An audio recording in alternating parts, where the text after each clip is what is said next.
Do people think they know us through our photography, or do we show the world who we are through our photographs? Let's talk about it.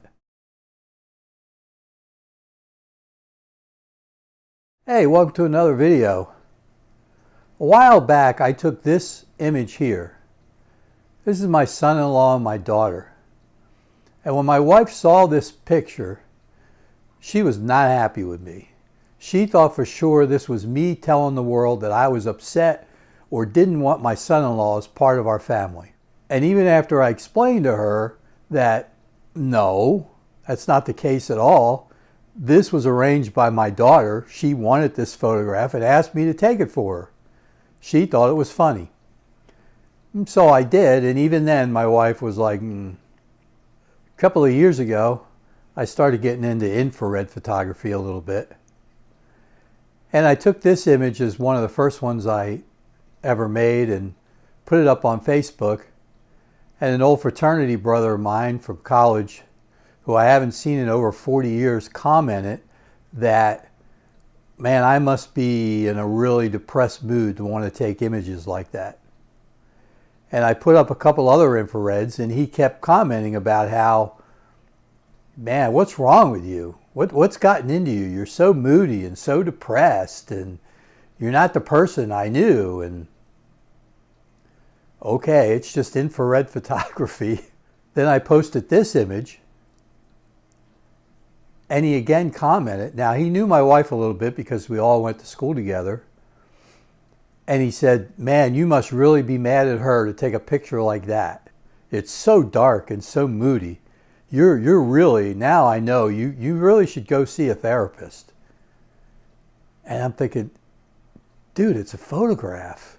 You know, it's just the way I processed it. At the time, I was going through a phase where I was putting platinum gradients on some of my images. It was just a style thing that I was going through at the time.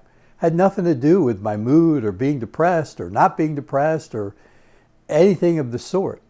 And in fact, it kind of led me into the phase I'm in now, which is, if you've been watching some of my recent videos,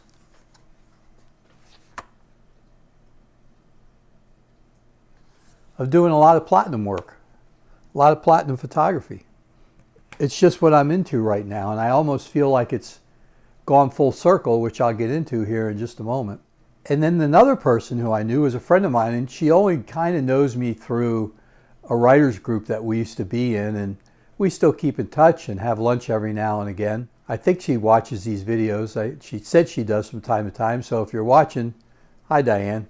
Anyway, she comments a lot of times on photographs like this one when I post some of my grandkids that, boy, you really love your photography because they're always have so much joy and happiness in what you do with your photographs. So one person sees me as moody and depressed, and the other person who sees me as happy and joyful. And my wife thinks I'm trying to send messages to people. And then I have another person who I have no idea who they were. It was just somebody trolling this channel, left a comment that because I have this channel, I can't possibly be a real photographer because good photographers, real photographers, would never put themselves on YouTube. Okay, we can all debate that. I'm sure there's photographers out there that would take issue with that. And then he happened to follow it up with, the only reason you're doing this is because you're making so much money at it.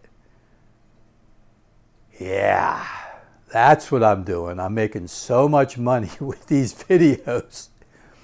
Unless your name is Thomas Heaton and maybe a couple others, you're not making a living making these videos. Believe me, I'm not. And probably 99% of the people making videos as photographers are not making a living at it. So unless your name is Mr. Beast, you're not making money. At least what people perceive you as making money here on YouTube. So everybody has their own ideas of why you're taking these photographs and who you are, and they think they know your personality through your images. And if you're a regular follower of this channel, you might get the impression, well, he's a guy who likes to travel around and take the iconic shots, like this one, or this one. Okay, sometimes guilty as charged. I do like going to places like Iceland or out to the Grand Tetons, into Europe, and take photographs. And when I'm there, if I can get a shot of the iconic image, then I'll take it. But I don't see myself as that type of photographer. I just don't. My friend Tom, who I've talked about, always just said, oh, well, you know, you're a birds and baseball guy. And as a photographer, you're playing it too safe. You're restricting yourself. And I think it took quite a few years for me to realize that Tom would say that because Tom was a landscape photographer. So unless you shot landscapes, you weren't a real photographer and you weren't stretching yourself. And I think as I progressed, Tom eventually saw that I did get out of my comfort zone quite a bit. And even with, let's say, infrared, you know, that was getting out of my comfort zone. Or when I take an image like this one here, that's very much getting out of my comfort zone. And even an image like this one, most people would probably look at that image and just pass right on by. It's a throwaway picture. Street photographers will look at it and say, well, that might be the best picture he's going to post all day. Why? Composition, exposure, time and place. It tells a story. It has a little bit of humor to it. Everyone sees images the way they want to see them, right? Isn't that what art is all about? Recently, I've joined an art gallery. It's run by members. It's not a gallery owned. It's owned by the members. And even more recently, I've kind of gotten in a little, I can't say too deep with it, but they've now found out that I have a financial background, I have a business background, and they've got me helping them in certain ways.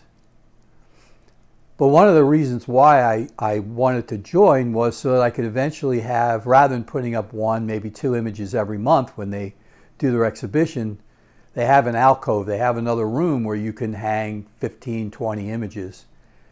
And I wanted to do that. And that's one of the reasons why I've been getting so much into platinum again, is because I wanted to have enough platinums. I wanted to have at least 10 good platinum images that I could put in there.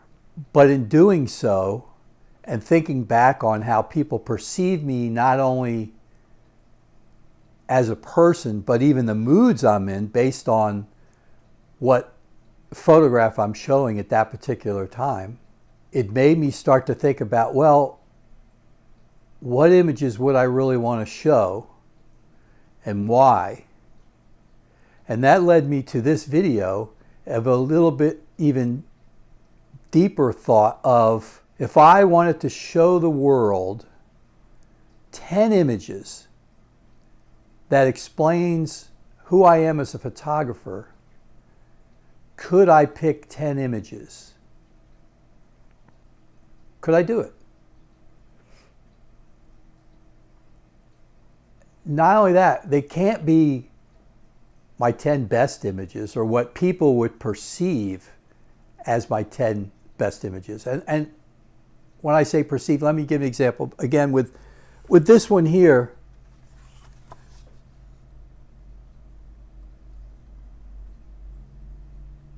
this was going to be, I wasn't even going to take this image. It was in Alaska, and it was on the side of a road. We're just walking down the side of a road. I wasn't even going to take that image. And then when I processed it and put it up on Instagram, along with a few of the landscapes that I took while we were in Alaska, and a few other images.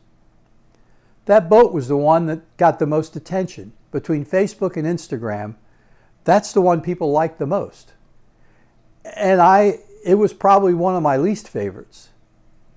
And now, over time, it's growing on me. It's becoming one of my favorites as well. And so I wanted to try and find 10 images that I would be able to say, these aren't my favorites. These aren't even my most technically advanced, though there are one or two in there, the couple panoramas that, you know, you have to know what you're doing with your equipment to be able to get these images between shooting the panoramas and maybe some exposure blending, maybe even focus stacking. You know, you have to have some technical ability, but that's not really why they would make the top 10. So I'm going to show you 10 images. They're not really in any particular order. One of them, the first one, even though it'll be in the 10, I want to show you the final print that I made into a platinum print. And this one technically is a very good image. Now, this is a platinum print.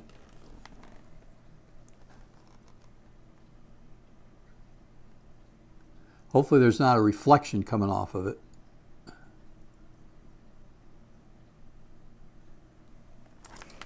It's a platinum print, and I love this print. For followers of my channel, you know that's Henry. And I won an award for that over at the gallery, which made it even a little bit more special because I'm really pretty much the only photographer there. There are one or two other people that will occasionally put something in once and then we don't hear from them again because it's mostly painters. And I get that. And even the judges who judge it, they're judging based on how they perceive painters, I think. So photographers kind of get a raw deal over there, I think. Yeah, maybe I'm biased.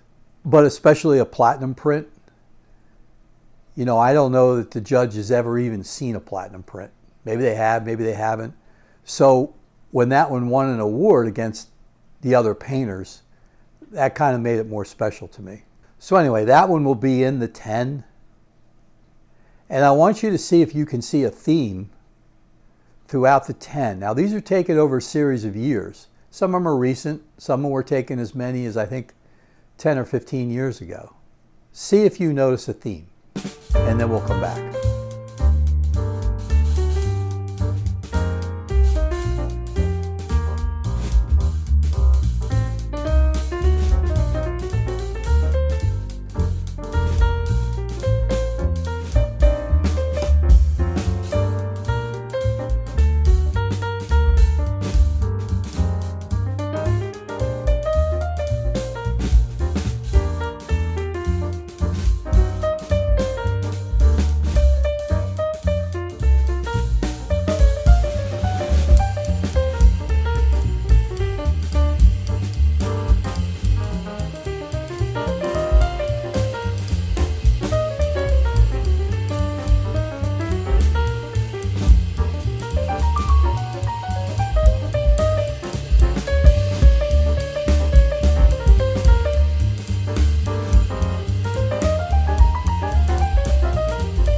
All right, welcome back.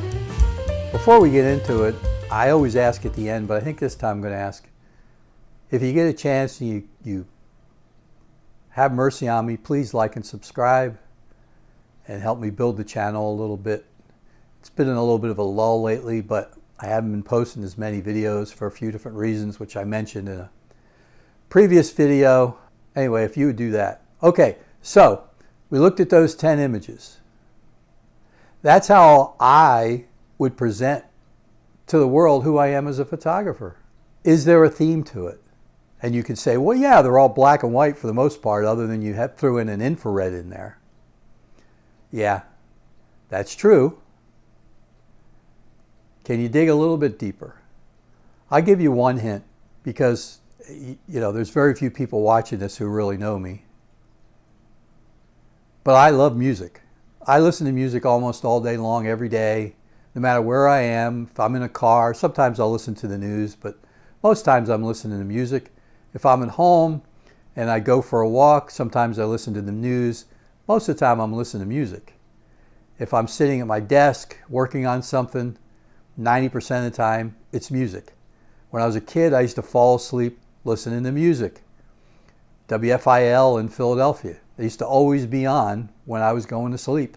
And so, if you noticed, there were 2 or 3 images in there with guitar players.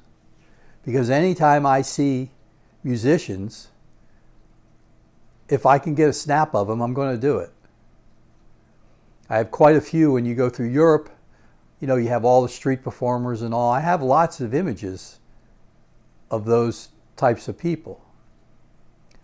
So I'm drawn to taking pictures of musicians, in particular guitar players. Maybe another thread throughout the images, besides people, is, let's say, the singularity of it. Now, granted, there was one with a few people sitting on the coastline there. But a lot of times it's just a single person or a single subject, a bird, a mountain. Even though the river's in there, that's the Snake River. That was taken into Tetons, and in a way that's my homage to Ansel Adams. A single wave. And so in a way, a lot of times I try to narrow things down. Don't try to clutter them too much. You know, what is your subject? What are you trying to say? Bang, there it is. One bird, one person, one wave, one city view. Granted, it's the whole, that's from Lucerne in Switzerland. But in a way, it's still just the view of a certain area in their downtown area. And so I might encourage you to try and do this yourself, because it did surprise me a little bit in going through and what I perceive as how I would like to be seen as a photographer. You know, even the shoe that was taken in Budapest. There's a memorial along the waterway there. I assume it's still there, along the river. And that just struck me. And the one thing that struck me about Budapest, if you've never been there, in Hungary, is that they are so proud of their history, good and bad. They love showing off their history. And they have these artifacts that are all over the city. They're all over the place. They're proud to show it off. And I just love that about that city. And that's one of the memorials that they have there. Was they have a whole band of shoes, and that's just one of them. And that just really struck me, and it made me want to take that image. And again, it's a single shoe with a single flower. And I kind of think that's the thread. And the reason why that's good for me to know, and it would be good for you to know when you go back and look at some of your images, is you'll have a better understanding maybe of why you're taking that image when you take it. What are you drawn to? Why are you drawn to it? And maybe it's all subconscious, that you're not even aware that over time, that's the thread of images you like to take, and that's how you like to present yourself. Even though one could be of a bird and one could be of a shoe, there's still a common thread. Maybe look through your own images and see if you can find a thread that attracts you. And it might help you in the future with your own photographs. All right, again, please like and subscribe. Thanks for tuning in. I hope you enjoyed this little chat. And until next time, take good care, and I'll see you soon.